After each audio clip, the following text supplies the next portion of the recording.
지금 여기서도 마찬가지로 이제 전체적으로 이 온실에서 이제 전문병이 심하게 발생했고요. 그다음에 오전에 결로가 매우 심하게 발생하고 있어요. 그래서 왜 그런 걸 봤더니 이제 지금 그 온실인데 전문병 걸린 나무의 모습이고요. 그러면은 이제 컨설팅은 그러니까 온실을 교정하기 전의 모습인데 이쪽 통로 쪽에 천장이 뚫려 있는 걸 볼 수가 있거든요. 그다음에 측면에 바람막이만 있고 측면 비닐이 없는 거, 측면에 벽이 없는 걸 볼 수가 있어요. 그러니까 아무래도 오전에 이쪽이 매우 추울 거 아니에요. 천장도 없고 바로 측면에 이런 바람막이 하나밖에 없다 보니까 이쪽 통로 쪽이 굉장히 온도가 낮겠죠.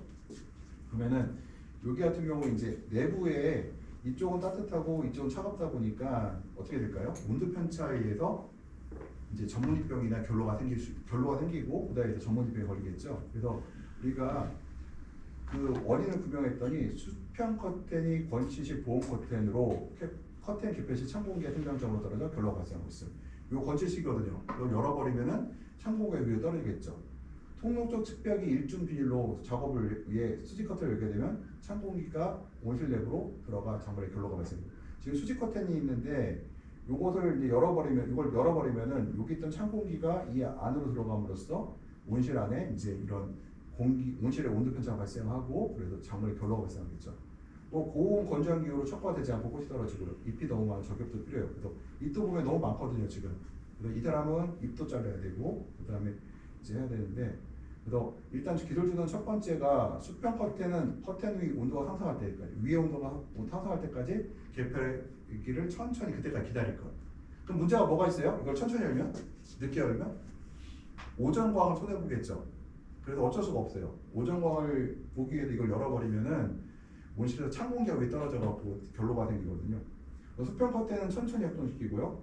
측면은 비닐 하나 더 됐죠, 이렇게요. 그다음에 여기도 하나 더 됐고 해서 찬바람이 이제 찬 기운이 이 안에 못 들어오게 한번 막아준 것 같아요. 막아줬더니 이제 그것들이 많이 줄었다. 그리고 추가로 할 게 바로 아래 잎을 따줘야 되겠죠. 이거는 이 전문잎병하고는 관계 없는데 이파리가 너무 많아서 수확량이 줄어들 수가 있어요. 그 다음에 여기도 이제 전문잎병인데 전문잎병 발생한 원인이 달라요. 이 집 볼게요. 이 집은 이제 물방울이 맺혔다는 것, 결로가 맺혔다는 건 똑같은데 어떻게 다르냐? 특히 이상 볼게요. 전체적으로 온실에 전문잎병이 발생하였고 전문잎병이 근데 특히 측면이 더 심해요. 그래서 보면은 밑에 제가 보니까 이쪽이 더 심하다는 거예요. 그래서 보면은 일단은 보면은 원인을 보게 되면 측면 보호 커튼을 외부 온도가 상승하기 전에 열어 내부와 측면 온도 차가 크다. 그러니까 뭐냐면 이 커튼을 여는데 너무 빨리 연다는 거예요. 그러니까 아침에 해가 뜨고 나서 바로 열어버리거든요. 근데 아직 외부 온도는 10도씨 이하이다. 내부 온도는 18도 이렇게 된 상태, 20도 된 상태에서 열어버리면은 외부의 10도, 7, 8도의 공기와 내부의 18도, 20도의 공기가 여기서 주말에 만나겠죠. 그럼 여기서 결로가 발생할 수 있다는 거예요. 그 다음에 바닥 멀칭을 하지 않아, 바닥에 멀칭을 하지 않아 바닥에서 올라오는 습기가 많다. 바닥에 올라오는. 그리고 잎의 수가 많아 야간에 증산물이 양도 많다. 그래서 잎의 수가 너무 많아요. 그 다음에 높은 절대 습도와 수평 온도 차이에 의해 결로가 발생한다. 그래서 이런 것 때문에 습도가 높아지죠. 그 다음에 수평 온도 편차, 이 바깥과 안의 수평 온도 편차에 의해서 결로가 더 많이 발생하게 되고 결로에 의해 전문잎병이 다 발생하겠다. 그래서 측면 커튼은 외부 온도가 10도씨 이상 상승할 때까지 이 측면 커튼을 열지 말아라. 두 번째가 수평 커튼도 이 수평의 커튼도 천천히 조금씩 열어라는 거고요. 바닥 멀칭을 하여 땅의 수분이 바닥을 멀칭을 해서 땅에서 수분이 올라오지 않도록 해라. 그 다음 약광기에는 강한 절벽을 통해서 증산량을 줄이고 공기의 흐름을 원활하게 만든다고 하면은 전문잎병을 많이 예방할 수가 있어요. 이들은. 그러니까 이거는 우리가 이제 되게 이제 제일 잘못하는 것 중에 하나가 일단은 전문잎병을 진단하는 것까지 오케이. 이것도 좋다는 말이에요. 전문잎병까지. 그럼 전문잎병 왜 걸렸을까? 물방울, 결로가 생기거나 물이 많이 생기거든요. 왜 물이 많을까를 봐야 되겠죠. 그랬더니 환경을 어떻게 제어하느냐를 봐서 환경이 되게 보시면 되게 이렇구나 안 좋다 할 수가 있죠. 근데 만약에 이제 환경제어 컴퓨터가 있으면은 원격으로 제가 데이터를 받아서 할 수도 있어요. 근데 여기는 환경제어 컴퓨터가 없다 보니까 실제로 눈에 가서 오전 증상을 봐야 돼요. 보통 저희가 이제 이런 거 보려면 오전에 봐요. 일출부터 그 아침 겨울 2월달이니까 뭐 한 7시, 6시 반, 7시 해가 뜨게 되면 그때 한 8시 정도? 9시 정도 가게 되면은 상황을 대충 우리가 파악할 수 있다는 거죠. 그리고 이제 되게 얘기를 해봤죠. 커튼 여는 시간 같은 것도. 그래서 그 전문 이거 보면 바닥에 멀칭되지 않고 측면 겉에 너무 열리고 입도 많고 전문 입병의 모습이고요. 그 다음에 이제 그 생장점이 괴사하고 과일에 검은 반점이 발생하고 있어요. 그리고 측창 쪽에서 잎끝이 탄 증상도 발생하고 과일이 잘 익지 않고 잎이 크다. 그래서 이상 증상들이 발생을 했는데 그래서 왜 그럴까를 봤어요. 그랬더니 일단 볼게요. 이렇게 생장점이 괴사한단 말이에요. 그다음 과일이 어때요? 이런 점들이 생기죠. 이건 전형적인 토마토 스팟 밀트 바이러스라고 하는 TSWV, 그러니까 바이러스 증상이고요. 그 다음에 측면에 잎이 탄 증상들이 있어요. 요건 이제 TSWV예요. 총체벌레가 옮기는 바이러스고, 그 다음에 여기 보시게 되면은 잎이 어때요? 잎이 되면 타 있죠. 이 타는 모습들이 있는데 이 잎이 왜 탈까 했는데 이거는 바로 오전에 환기를 너무 늦게 시키다 보니까 측면이 측장 쪽에 잎이 탄 증상들이 발생한다. 오두편차에 의해서. 그 다음에 과일이 잘 크지 않고 익지 않은데요. 왜 그래요? 저격 전이죠. 저격 후가 돼 있는데 어떻게 차이가 있어요? 좀 안 퍼지네.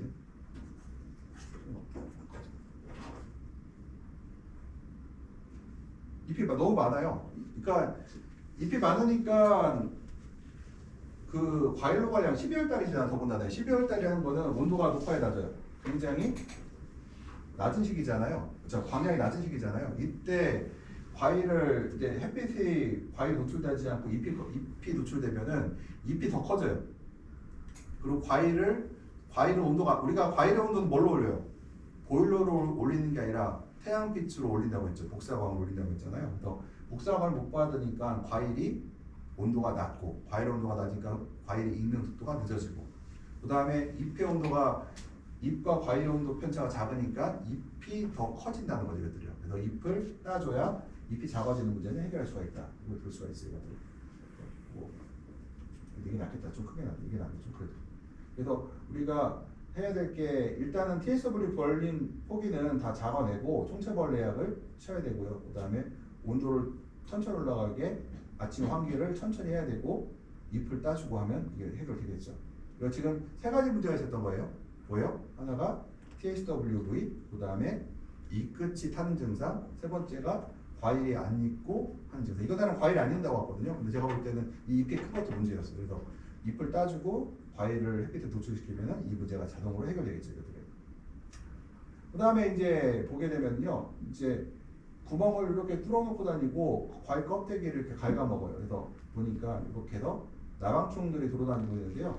보통 10월달에 보면은 이제 이거 같은 경우는 원래 뭐 담배 나방이나 이런 것들이 이제 주로 토마토에 해를 가하는데 뭐 인근 옥수수나 논 등에서도 10월달 되면 수확이 시작되잖아요. 그러면은 그런 나방들이 온실로 들어오게 되거든요. 이 나방충들이 들어와서 이렇게 알을 낳고 하게 되면은 이렇게 해서 구멍을 뚫고 잎에 구멍을 뚫으면 피해를 주게 되죠. 그래서 일단은 그 나방약을 좀 뿌리셔야 되고, 그다음에 이제 물리적으로는 나방충이 못 들어오게 측창을 좀 닫는 습관을 가져야 되고, 그다음에 방충망도 있으면 설치하시면 좋겠죠. 이것들이요. 천춘 이제 그다음에 이제 뿌리를 볼게요. 생육 초기 생육이 좋지 않아요. 4월달인데 그래서 생육 초기에 식물체가 죽기 시작했어요. 그래서 왜 그런가를 저희가 봤더니 이파리 이렇게 과일을 보니까 이제 뿌리를 보니까 뿌리에 이렇게 작은 혹들이 생기고요. 심한 거는 이렇게 큰 혹들이 생겨요. 그래서 일단은 이제 작은 그 선충, 그러니까 뿌리혹 선충을 진단을 했죠. 뿌리혹 선충을 진단한 상태가 되고 뿌리혹 선충이 진단이 되고 나서 그 다음에 이 사람 이것들 어떻게 되냐면요. 뿌리가 썩거든요. 뿌리혹 선충으로 죽는 게 아니라 이제 뿌리혹 선충은 피해를 입고 나면요. 그 뿌리들은 썩기 시작해요. 썩으면은 그 안으로 이제 푸다름이라는 시드름병균 또는 이제 풋마름병균이 들어와서 죽을 때는 시드름병이나 풋마름병으로 죽는 경우가 상당히 많아요. 그래서 겨울철에는 주로 시드름병으로 진단이 나오고 여름철에는 풋마름병 진단이 나오는 경우가 많다. 그다음에 이제 그래서 선충이 감염되는 2차적으로 풋마름병이 감염되고 그래서 이런 선충이 먼저 뿌리를 약하게 만들고 상처가 나면 2차적으로 뿌리에 풋마름병이 감염되는 경우가 많다. 왜 해야 될 건 뭐가 있어요? 히든 식물체는 적심하고 저격하여 쉬는 걸 최소한. 그래서 어렸을 때는 놔두지만 성장이 됐을 때는 선충으로 바로 안 죽으니까요. 적심 치고 잎을 따면은 지금 현재 남아있는 건 수확을 할 수가 있어요. 그리고 커튼 등을 이용해서 착용을 하는 얘기고요. 재배 중에는 적용약제가 있어요. 그래서 그 재배 중에 하시는 적용약제들이 있으니까 관주를 하시면 될 것 같고요. 재배가 종료가 된 후에는 에탄올이라든가 뭐 훈증 같은 소독을 하셔갖고 이 토양 소독을 완벽하게 하셔야 되겠죠. 선충을 죽여야 되겠죠. 그 다음에 이제 과일에 보면은 이렇게 끈적끈적한 게 묻고요, 시큼시큼하게 묻어요. 그래서 색깔이 이쁘고 주황색이, 그러니까 빨간색이 되지 않고 주황색이 또는 노란색의 과일들이 생기거든요. 요거는 신기한 게도 담배가루가 이제 흡집을 하게 되면은 색깔이 이렇게, 그러니까 바이러스 걸리지 않았는데도 불구하고 주황색이 도는 것들이 많아요. 이거는 왜 그러냐면요, 이 벌레들이 과일의 양분을 너무 많이 빨아먹게 되면요, 광업상 양분이 모질라서 이러한 증상들이 발생한다고 해요. 그래서 이 담배가루에 의해서 흡집이 너무 많이 됐을 때 착색 불량가가 나올 수 있다고 나오셨죠. 담배가루 적용 약조로 이제 기술지도는 담배가루 적용 약조를 뿌리셔야 되고요. 기술지도는 또 하나가 주변에 콩이나 상추, 고추 등 담배가루를 유인하는 작물들을 심으시면 안 되겠다 정도 하시면 될 것 같아요. 아메리카 이쿨파리엔 이제 피해인데요. 이제 아메리카 이쿨피리는 이제 이렇게 보면 이게 지금 뿔나방 피해도 뿔나방 피해도 좀 비슷해요. 지금 요새 이제 이거 책을 쓸 때만 해도 국내에 이제 뿔나방이 들어오지 않았기 때문에 이제 뿔나방 얘기는 빠져 있어요. 근데 지금은 최근에 이제 뿔나방들이 들어오고 있는데요. 제가 설명드리지만 이 증상은 뭐랑 비슷하다? 뿔나방이랑 비슷하다. 이제 문제 낼 때 이렇게 낼게요.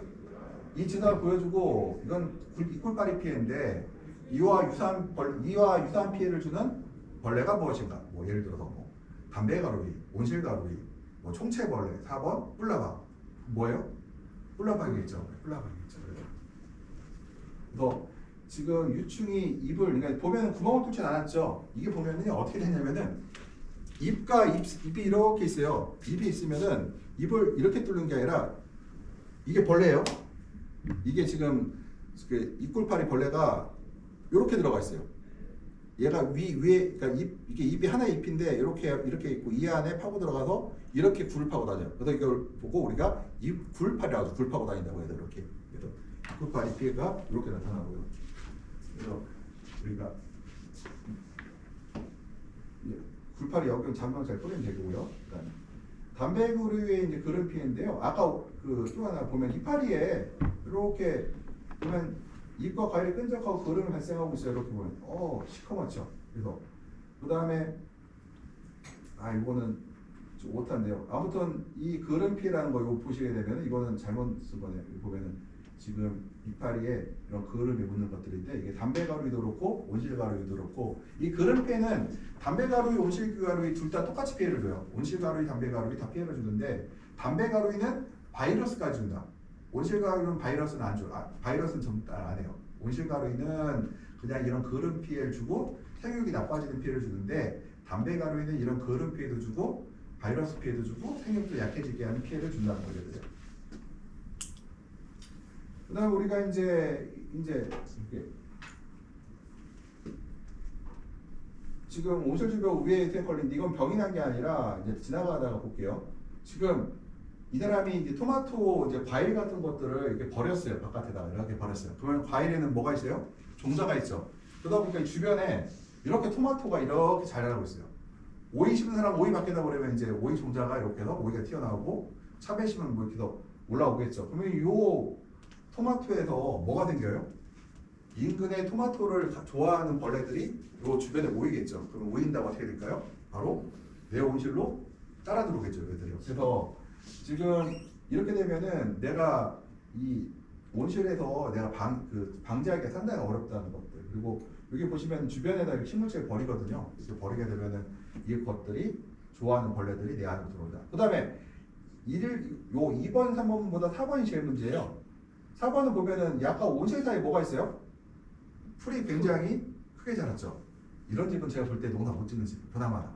뭐냐면은 여기서 이제 해충이라든가 바이러스라든가 곰팡이나 세균들이 모여 있다가 이제 안으로 들어오겠죠, 얘들이요. 그러면은 내가 약을 뿌리면은 어디로 가요? 여기로 왔다가 다시 약 뿌리고 준 다음에 다시 일로 안으로 들어왔다 반복하겠죠. 그러면은 내가 그럼 여기다 약을 또 뿌려야 될 거 아니에요. 그럼 일이 또 들어가죠. 그래서 우리가 온실 주변에는 이런 제초 작업들을 확실히 하시고 이렇게 해서 이제 쓰레기가 바깥에 농작물에 쌓이는 것들을 좀 피하셔야 되겠다. 주로 이렇게 해서 문제들이 발생합니다. 지금 이제 벌을 이용한 수정에서 꽃가루 미발생으로 착화불생 피해가 발생했는데요. 일단은 착화가 되지 않고 꽃이 떨어지거나 한 화방에 한 개 정도밖에 착화가 안 되고 있어요. 시기는 보게 되면은 뭐 2, 3월 정식 2, 3월 달에 있으면 4, 5월 달에 이제 착화가 됐단 말이에요. 3, 4월 달에 착화가 됐단 말이에요. 그러면은 이때는 광이 부족하지 않은 시기라 착화를 3개, 4개씩 할 수가 있어요. 그때 4개씩 달 수가 있어요. 광이 너무 좋잖아요. 3월 달에 4개 달 수가 있는데 착화가 안 되고 하나만 열렸어요. 그래서 이거 왜 그러냐면요. 일단은 광이 부족한 상태에서 이게 그 지속적으로 날씨 흐려서 꽃가루 발생이 적게 발생했고요. 야간 온도가 이제 야간 온도 계속 잘 돼 있는데 보면은 우리가 지금 요 갈변된 거 보이시죠? 꽃가루통이 갈변됐는데 지금 왜 그랬냐면요. 지금 원래 꽃가루가 있으면 벌들이 물어요. 꽃가루통을 무는데 이게 꽃가루가 적거나 없거나 적으면 또 하나가 꽃가루는 있는데 벌이 너무 많다. 그러면은 꽃가루통을 이렇게 너무 많이 씹어서 이게 갈변되거든요. 이럴 때 우리가 의심해봐야 돼요. 꽃가루가 있는지. 그래서 우리 기술질 할 때는 온실에 벌을 넣을 때는 사전에 꽃가루 발생 유무를 체크한다. 그래서 우리가 꽃가루를 이제 꽃을 따다가 이런 데 있잖아요. 지금 보면 되게 좋아요. 핸드폰 여기 시커멓잖아요. 여기다가 꽃가루 털면은 흰색이나 노릇노릇한 가루를 쏟아질 거예요. 그러면 뭐다? 꽃가루가 있구나. 쏟아지지 않으면 꽃가루가 없구나. 꽃가루가 없을 때는 어떻게 해요? 벌을 제거하고 바로 뭐 들어가야 돼요? 호르몬 처리가 들어가야 되겠죠. 이렇게요. 호르몬 처리가 들어가야 되고. 그래서 우리가 꽃가루는 그래서 하우스에 벌을 넣고는요. 우리가 뭐 예를 들어 3, 4, 5월 달은 꽃가루 잘 나오는 시기거든요. 근데 이제 6, 7, 8월 달, 뭐 12, 1, 2월 달에는 꽃가루가 잘 안 나오는 시기니까 이때는 꽃가루가 있는지 없는지를 3, 4일에 한 번씩 체크를 하셔갖고 없을 경우는 바로 호르몬 처리가 바로 들어가야 된다. 한 번 놓치면 돈이 피해가 크거든요. 여기도 지금 3-4개를 달아야 되는데 1개 달았잖아요. 그러면은 피해가 생산량이 1화방이 3분의 1로 줄었잖아요. 하나방이 보통 우리가 1,000원 보면은 700원, 1,000원 보는데 여기서 2개를 놓쳤으니까 얼마예요? 한 300원밖에 못 버는 상황이 되죠. 원래 1,000원 벌어야 되는데. 그래서 꽃가루는 저온, 광보죠, 과습, 건조 등에서 피해가 있으면 발생하지 않고요. 벌이 꽃을 심하게 무른 경우는 꽃가루가 부족한 경우가 대부분으로 발견 주식 착과들에 의해 수정을 지시하고 꽃가루 한 발생하는 조건으로는 중원기시 예배 시 우리가 야간 온도는 방울토마토 14도, 일반 토마토는 15도 이상 관리하게 되어 있고요. 하우스 상태가 60에서 80% 유지될 수 있도록 하고 그다음에 피해가 심한 경우 그다음에 이건 넘어가고요. 이제 어떤 이런 경우도 있어요. 이거는 좀 희한했던 사건인데요. 뭐냐면은 이사방이 동시에 착과가 안 됐어요. 근데 꽃가루가 없는 건 알고 있었는데 그래도 꽃가루가 없는데 호르몬을 처리했다고 하더라고요. 토마토를 했는데 꽃가루가 발생하지 않더라. 그래서 왜 발생하지 않았나를 봤더니 왜 착과가 안 되는지 봤더니 이 사람이 이제 다른 거 다 문제가 없었는데 야간온도 다 좋았거든요. 광도 되게 좋은 시기예요. 근데 좋았는데 전연조에 호르몬을 이제 뚜껑을 따고 쓰지 않고 다시 닫았대요. 그리고 뒀다가 다시 사용했는데 이것 때문에 문제가 발생했어요. 호르몬은 변질이 잘 돼요. 뚜껑을 열었거나 아니면은 햇빛이 들어오는 곳에 보관하게 되면 호르몬이 파괴가 되거든요. 그래서 이때 바로 이런 호르몬이 이제 파괴되면서 그러니까 호르몬이 변질되면서 내가 처리했지만 이것들이 착과가 제대로 안 된 거죠. 그래서 착과제는 기본적으로 뚜껑을 개봉하면 바로 사용해야 되고요. 그다음에 햇빛하고 온도에 민감하니까 서늘하고 시원한 곳에 그늘지고 서늘한 곳에 보관해야 되고요. 사용하고 남은 착과제는 냉장고에 보관하고 뚜껑을 개방한 착과제는 일주일 이내에 사용하는 것이 원칙이다. 이렇게 생각하시면 됩니다. 그다음에 이제 지금 보면은 과일이 보게 다 달렸나요? 중간중간에 이빨 빠지듯이 빠졌죠. 이렇게요. 중간중간 이빨 빠지듯이 이렇게 빠졌어요. 이렇게 빠졌죠. 이렇게 빠졌죠. 왜 빠졌을까요? 봤더니 광합균도 좋았고요. 그 다음에 이제 뭐 특별하게 문제들은 없었는데 일단은 이게 문제가 뭐냐면요. 방울토마토를 보통 할 때는 하나 방에 2번 내지 3번 착화제를 뿌려요. 왜냐면은 이 토마토가 이제 이게 큰 토마토는 한 번만 뿌려도 되는데 방울토마토는 꽃이 길게 나오잖아요. 그래서 오늘 한 번 뿌리고 뭐 다음 주에 한 번 또, 그러니까 뭐 오늘 뿌렸으면 3, 4일, 뭐 4, 5일 있다가 한 번 또 뿌려야 되는데 하나 방이 완성될 때 2번 정도 뿌리는 게 원칙이에요. 2번에서 3번 정도 뿌려야 되는데 이건 이제 한 번만 뿌렸다는 거죠. 그래서 한 번 뿌렸기 때문에 여기서 이제 중간 착화제가 충분히 도달하지 못해서 이제 착화 불량이 발생했다. 그래서 우리가 이제 보통 큰 토마토는 하나 방에 한 번 정도, 방울토마토는 하나 방에 한 2번 정도를 뿌리는 것을 원칙으로 해야 되겠다는 거예요. 지금 요 같은 경우는 칼리피에인데요. 이제 실제로는 그 칼리피에가 포타슘이라는 그 칼리피에가 나오는 경우가 드물긴 한데요. 아주 예외적으로 생기는 경우가 있어요. 그래서 언제냐면은 주로 과일이 이제 왕창 비례될 때 발생을 하는데요. 그때 이렇게 이 끝이 이렇게 노랗게 타요. 그리고 노랗게 변해요. 이 끝이 주로 가리결핍은. 이게 주로 상위엽에서 발생할까요? 하위엽에서 발생할까요? 하위엽. 왜냐? 포타슘은 칼리는 이동이 잘 되는 곳이다. 그래서 하위엽에서 발생한다. 그래서 이거는 이제 이렇게 해서 이제 칼리결핍이 발생하는 경우가 가끔 있다. 그래서 이때는 주의하고 있다가 아래쪽에서 노열이 발생할 때는 내가 이제 이런 걸 방지하기 위해서 일반 이제 상업적 대형 농장들에서는 그 배액 분석을 하거든요. 배액 분석이 우리가 원하는 칼리 근권의 배액에서 칼리가 우리가 원하는 위치에 도달하지 않으면은 칼리를 더욱 더 많이 보급해줘요. 이것들을 추가적으로 더 그냥 그래서 회복시켜준다. 칼리결핍은 아랫에서 이 끝이 노랗게 변하는 증상이 나오고 이렇게 되면 과일이 작아져요. 왜냐하면 포타슘이라는 건 과일을 비대시킬 때 큰 역할을 하거든요. 근데 이런 경우도 있어요. 어제 그러니까 실제로 이제 전화를 받았었는데요. 이제 부여 쪽이었는데 과일이 작대요. 그랬더니 어느 이제 농약사에 갔더니 농약에서 농약 하신 분이 칼리가 부족해서 그렇다. 그래서 제가 나무 사진을 보니까 이파리 멀쩡하거든요. 그래서 근데 제가 과일 몇 개 달았습니까? 그래서 방울토마토거든요. 그랬더니 하나 방에 18개가 달렸대요. 그러면은 제가 그래서 그러면은 한 6개까지는 크고 나머지 작지 않아요? 그랬더니 그렇대요. 그럼 뭐예요? 과일을 과다하게 달은 거죠. 보통 12개 내외를 달아야 되는데 하나 방에 18개를 달아버리면 어떻게 돼요? 처음 거는 큰데 나머지 10개 정도는 작아지겠죠. 그래서 그런 경우는 과일이 작아질 때 포타슘이 부족하면 과일이 작아지긴 하는데 그건 맞아. 그거는 팩트예요. 근데 잎이 노랗게 변해야 돼. 먼저. 잎이 노랗게 변하고 과일이 작아지면 포타슘이 결핍일 수도 있겠구나 하는데 잎은 멀쩡한데 과일이 작아진다? 그거는 다른 환경적 요인일 수가 있겠죠. 그렇거든요. 그 다음에 이제 배꼽성과가 이제 여기 나오는데 극도로 이제 어떤 게냐면은 이제 정식 후 우리가 관수를 안 했는데요. 정식 후 수분공에 적어 식물체의 줄과 잎은 성장하였으나 과일의 과일달 및 비대기의 칼슘 성분이 토마토 과일 끝까지 이동하지 못하여 발생할 수 있다. 정식 후 뿌리 발달 촉진하기 위해 관수를 적게 하거나 지나치게 적으면 물질의 전류도 불량한데요. 칼슘 결핍을 유발할 수가 있다. 그래서 칼슘 결핍의 배꼽성어 증상은 모두 제거하고 적정의 수분을 공급하여 관리하면 이후에는 정상적으로 수확이 가능하다. 이건 뭐냐면은 저희가 이런 얘기를 하거든요. 보통 정식을 하고 나면 어떻게 뿌리를 발달시킵니까 하면은 이렇게 얘기해요. 물을 끊는데 일화방이 배꼽성어가 나온다는 각오로 물을 말린다 이런 얘기를 해요. 근데 이거 너무 심하게 말린 거죠. 이거는 보통 우리가 건조하게 유지하라고 하기는 맞아요. 뿌리 발달은 건조하게 유도되거든요. 그래서 그렇다고 하더라도 지금 이거 봤을 때는 3호반까지라고 했으면 너무 많이 심한 거죠. 보통 우리가 정식하고 한 달 정도 할 때 보통 8월 달 같은 경우는 근권 수분을 한 60%까지 60% 정도 유지하거든요. 근데 그 이하로 떨어지면 그럴 수도 있겠다 생각이 들어요. 그래서 이거는 극도로 뿌리 발달을 해서 극도로 말렸을 때 나올 수가 있는데 이렇게 되면은 뿌리는 진짜 좋아요. 이렇게 말려버리면 뿌리는 진짜 좋은 상태가 되고 이제 1화방, 2화방에서 배꼽성분들이 발생할 수 있겠죠.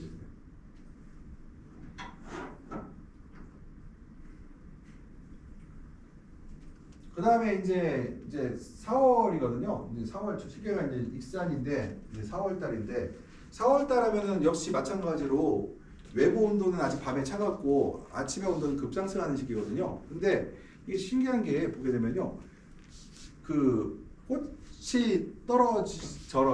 떨어지고 있어요. 떨어지고 착화가 이제 몇 개 안 되고 착화가 몇 개 안 됐어요. 그리고 착화율 한 60% 되고요. 그다음에 이 끝이 이렇게 타요. 그다음에 이제 8-6에서 7하방 정도였거든. 수학 중이었는데요. 햇빛이 먼저 들어오는 남쪽 구역에서 더 심하고 북쪽은 좀 덜해요. 그럼 우리가 생각할 때 그럼 고온 피해겠구나 이렇게 생각했죠. 근데 문제는 온도가 고온 피해에 올라갈 정도로 온도 높지 않더라는 거예요. 아침에 뭐 쭉 올라가봐야 30도 내외 정도밖에 안 올라가요. 그러면 이걸 왜 그랬느냐? 이게 별로 온도는 막 30m까지 안 올라갔어도요. 일출 후에 한두 시간 만에 12~13도에서 한 28~9도까지 시간당 한 10도씩 쭉쭉 올라가 버리더라는 거거든요. 실제로 이제 3월, 4월달에 이런 일이 발생하는데요. 왜냐면 우리가 어제까지는 9시에 문을 열면은 9시에 온실 온도가 한 17~18도가 됐어요. 근데 요 시기는요. 어느 날 갑자기 9시에 가면은 28도가 된 시점이 있어요. 온도가 확 올라가 있어요. 우리 한 번 늦추죠. 그래서 한번 온도가 올라가고 나면은 그때 폈던 꽃들이 스트레스를 세게 받아가 꽃이 쏟아져 버릴게요. 쏟아지고 그 다음에 잎은 이렇게 타는 증상들이 발생한다. 이렇게 되면 잎 타는 건 별거 아닌데 화방에서 60%밖에 착화가 안 됐으면은 저거 1,000원 벌어야 될 걸 600원 벌었다는 얘기잖아요. 그래서 후대가 이제 커지죠. 그래서 아침에는 우리가 환절기 때는 온도가 그래서 3, 4월 일교차가 심한 시기에는 해가 뜨는 시점에 시설내 온도가 갑자기 올라가지 않도록 온도 및 환기 관리에 유의해야 된다. 그리고 환기팬을 설치하여 온도가 올라가면 자동으로 환기가 되도록 하는 것도 좋은 방법이겠죠. 이건 기계식 환기가 되겠죠. 그러니까 내가 단독온실 같은 경우는 천창이 없어요. 그러다 보니까 실제로 이런 피해들이 잘 발생할 수 있거든요. 그래서 환기팬 같은 거 설치해서 온도가 올라가면은 공기를 빼주는 것도 좋은 방법이다. 그래서 우리가 이런 피해가 주로 환절기 때 주로 많다. 한여름보다는 환절기 때. 그리고 저온 피해도 오히려 한겨울보다는 환절기 때 많이 발생해요. 환절기 때.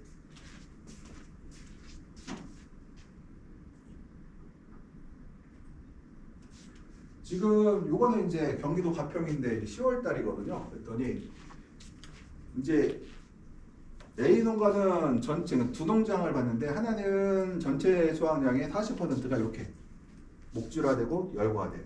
한 사람은 30% 정도가 목줄화되고 열과되더라는 거예요. 그러면은 손실이 크죠. 10월달 가격은 굉장히 일반적으로 비싸거든요. 킬로그램당 아무리 못해도 요 시기에는 3~4천 원 기본이에요.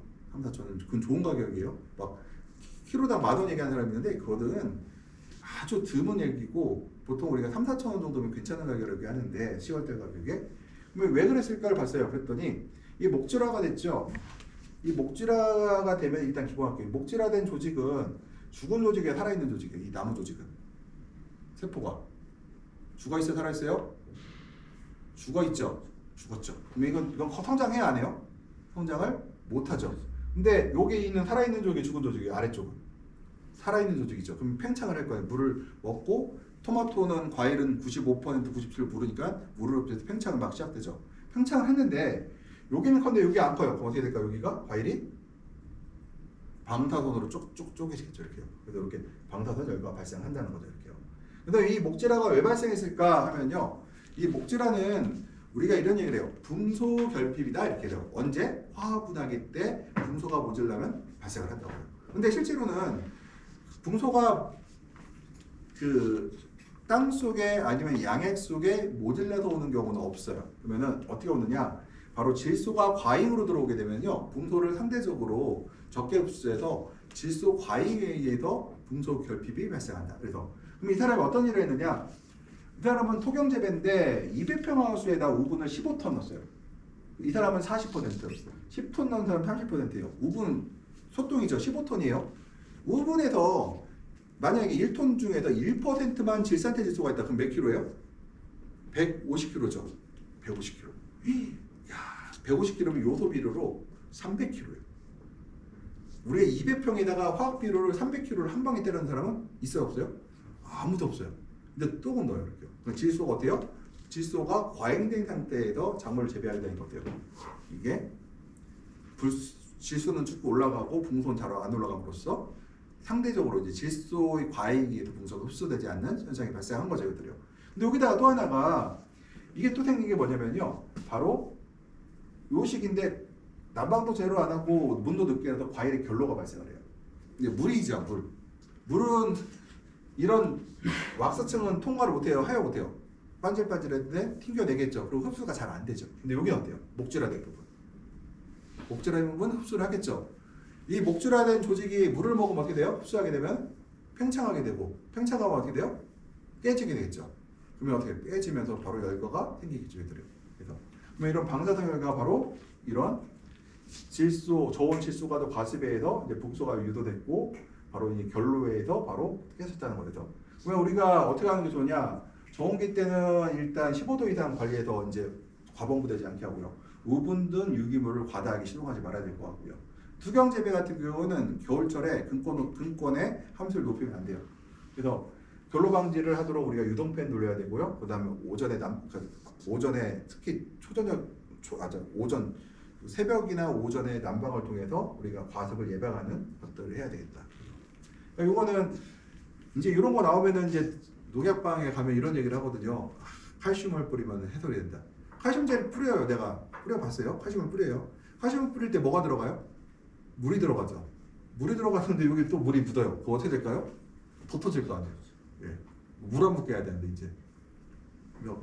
이렇게 해서 우리 근본적으로 이제 이런 우리가 붕소 결핍이라는 건 맞지만 붕소 결핍이 오는 것이 저온이라든가 과다 수분 과다, 그다음에 질소 과다 이런 거에 오기 때문에 이런 것들까지 다 관여를 했다. 시비 관리, 환경 관리까지 다 고려해서 이런 열과에 대해서 얘기를 해야 된다. 그러니까 그래서 항상 이렇게 이제 책에는 이렇게 나왔거든요.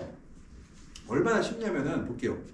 저기 목줄화된 게 나왔어. 코르화 성질이 발생하면은 책에 이렇게 해서 영양탱지에 보면은 아 저거는 붕소 결핍이야.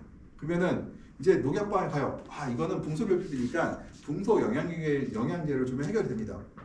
해결돼요? 안 되죠. 근데 내가 이제 이렇게 하셨어요.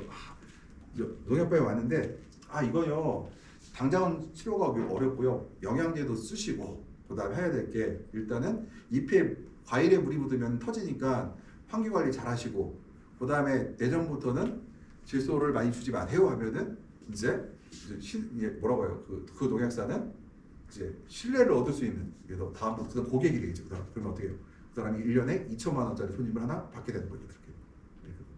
그렇게. 붕소가 맞긴 한데 그게 실제로 붕소냐라는 건 또 원인은 또 다르다는 거거든요. 그 다음에 저희가 이건 제 온실이었는데요. 옛날 음식이다 보니까 한 오래전 사고 난 거예요. 여기 보시죠.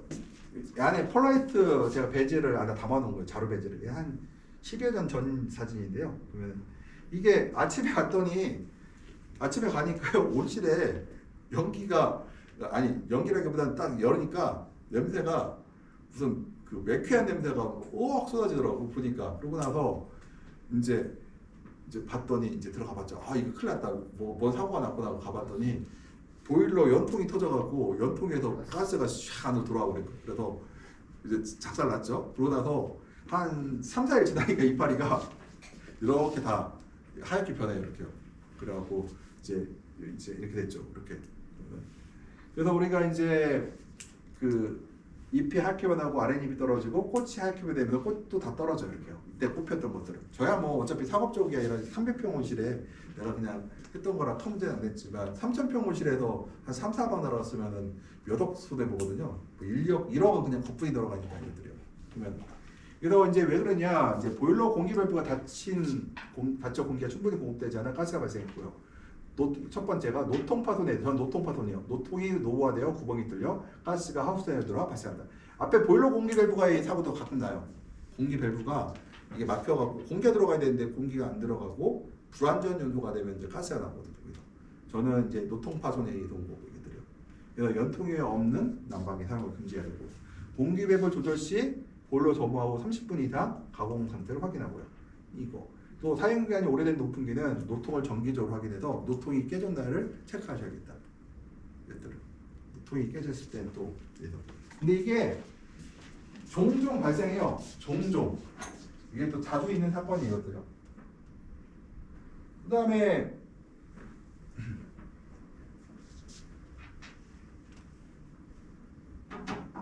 요거는 이제 강원도 철원에서 사건인데 이제 우리 고향 동원동이죠. 이제 여기는 이해가 가격이 좋았나 봐요. 그러니까 어떡하냐면 여기 강원도 철원 지역에서 지금은 보일러를 갖고 있는 분이 많은데 이때까지만 해도 보일러를 많이 안 갖고 오셨어요. 그러다 보니까 가격이 비싸면 어때요? 살려야 될 거 아니에요. 더 오래 끌고 되겠죠. 아 보니까 11월 때도 가격이 5,000원이 넘을 것 같아요. 그럼 어떻게 해요? 빨리 어떻게든 보일러 거기다 달아놔야 될 거 아니에요. 그러면은 근데 이때는 뭐냐면은 이때 연통이 없는 보일러가 있어요. 우리가 흔히 말해서 이제 연통이 없는 보일러라고 하면 되는데 대포라고 해요. 그러니까 사람들은 그냥 대포라고 하면 우리가 모양이 대포가 생겼거든. 그러면은 실제로 토마토 오이, 파프리카, 토마토 오이, 딸기, 특히 딸기 하는 사람들이 많거든요. 그러니까 우리가 대포하면은 연통이 없는 보일러다 이렇게 알고 있어요. 근데 이거는 등유를 떼거든요. 등유를 집어넣어요. 그러면은 우리가 이제 볼게요. 온실하는 밤에 산소가 많아요. 식물이 호흡을 하잖아요. 그럼 탄산가스 농도가 보통 700, 1000까지 올라가요. 한밤에. 산소가 없죠. 근데 이걸 돌려 또. 그럼 얘는 뭐예요? 산소를 등유하고 산소가 만나서 연소가 될 거 아니에요. 근데 산소가 부족해. 그럼 뭐가 돼요? 불안전 연소가 되죠. 불안전 연소가 되면 뭐가 나와요? 바로 시오노라든가 녹스라는 아질산가스 계통이 나와버려요. 불안전 연소가 되면. 우리가 지금 불안전 연소 막으려고 촉매제 사용해서 보면은 그 나오는 가스를 한번 가열하는 것들이 있어요. 그래야 이제 완전히 태운다고 하는데 이때는 CO2가 되는데 CO가 되면 사고를 일으키거든요. 항상 불완전 가스들이 그러니까 탄소랑 완전히 결합돼야 되는데 결합되지 못하고 나오는 배출된 가스들인데 우리가 CO 아니 녹스라고 하는데요. 이게 그래서 요 피해들이 나오게 되면 이 가스들이 나오게 되면은 이렇게 이파리가 타드 증상들이 발생한다는 거죠. 그래서 우리가 피해가 발생한 이파리는 일단은 여기 이제 곰팡이 붙을 거 아니에요. 다 제거를 하셔야 되고 그다음에 우리가 할 거는 연통이 없는 난방기는 온실내 사용하면 안 되겠다는 거죠. 이것들이.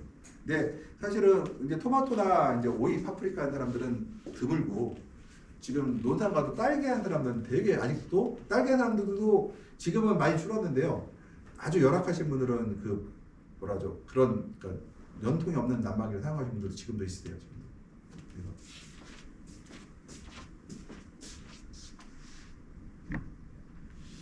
요거는 이제 또 저희 부여에서 발생했던 사건인데 요거는 이제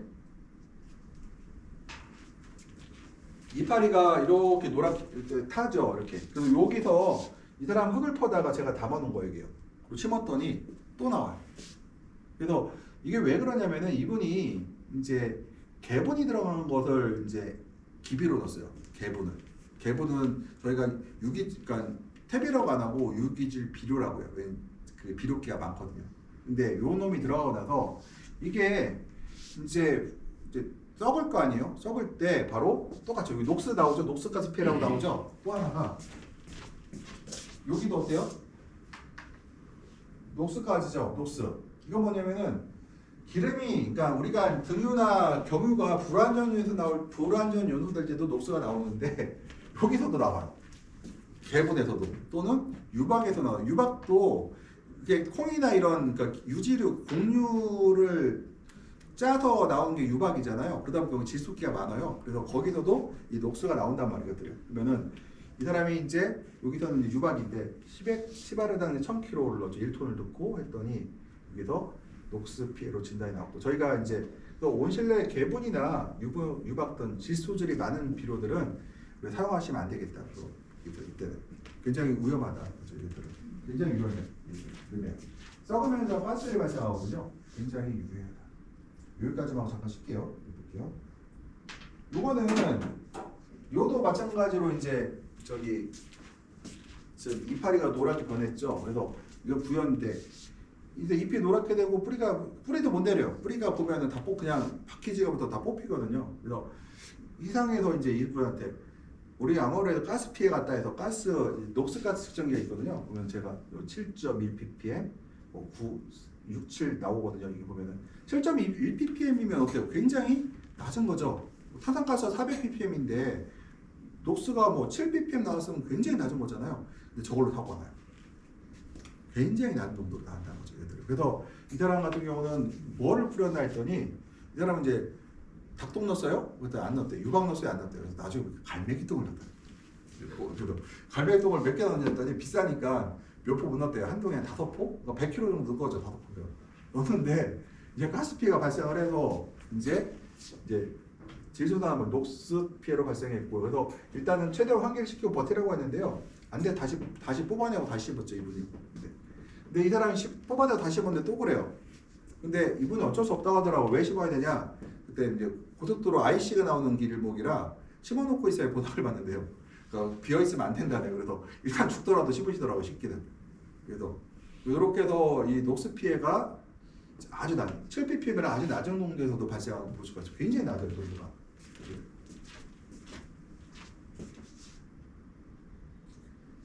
요거는 저희가 이제 아주 특이했던 상황인데, 이거는 이제 기계 설비를 하셨는데 자꾸 물이 들어갔다 멈췄다 들어갔다 멈췄다 한대요. 그래서 저희가 왜 멈추지? 이제 그래서 저희가 이제 들어가서 이제 제가 볼 건 아니지만 이 양반한테 뭐가 물이 안 들어가니까 기계적 이상인가 하고 봤더니 기계적 이상이 아니라 이 원수 탱크 안에 물이 들어있을 거 아니에요. 여기에 요걸 구멍을 뚫고 구멍을 뚫고 얘 밸브를 달았는데 이걸 밖으로 꺼집어지 않고 그냥 놔뒀어요. 그랬더니 수압에 따라서 여기 들어가 버린 거예요.